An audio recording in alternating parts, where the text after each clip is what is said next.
Well, there are no bad views of the Wimbledon complex, especially on a gorgeous, boiling hot, sunny day such as this. But believe it or not, the 3 or 4 years we've been doing live at Wimbledon, this is the very first time we've taken up this camera position overlooking court 3. And what a vantage point over the rest of the outside courts. The reason we don't come up here when play is in progress is because as the sun moves, it casts a shadow on court 8 just down beneath us. So this is a position we only occupy before play gets underway. And the other reason we've come up here is not to just talk about how magnificent everything looks. Have a glance down there on outside court number 5. I'm sure my highly skilled cameraman, Jeff Rice, has woken up this morning and he's got the world number 1 and the defending champion, Novak Djokovic, fully in focus. And focus is a relevant word when it comes to the defending champion, Australian Open champion, earlier this year, and then of course famously lost the French Open final, the only one missing from his collection of all the slams, to Stan Wawrinka just a couple of months ago. 5 titles in all this year for Djokovic, straight sets victories against Kohlschreiber and then Jarkko Nieminen, the flying Finn who came through that epic first round match against Leighton Hewitt.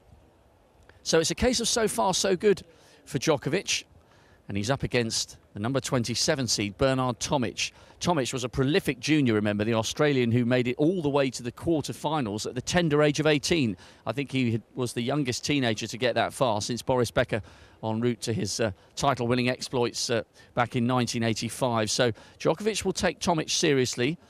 He leads their head-to-heads 3-0. But, interestingly enough, when Tomic made that run to the quarterfinals, it was Djokovic who beat him back in 2011. He has lost to Tomic once, but that was in a Hopman Cup, which doesn't count as a tour-level meeting. Great once again for the spectators to get up close and personal with these guys. Djokovic will be second up on centre court, and many of the people who currently are within, well, almost within touching distance of the incredible Serb won't get this close to him because they won't have a ticket for centre court. And this is great of these guys. We ought to get a feature on this further down in our coverage of live at Wimbledon as to why we haven't had a chance to ask players yet, because obviously in the post-match interviews they're talking about the game they've just played. But it would be fascinating to find out the mindset and the reasons why certain players like Djokovic choose to knock up here as opposed to down at the privacy of a rangi. So that's Novak Djokovic.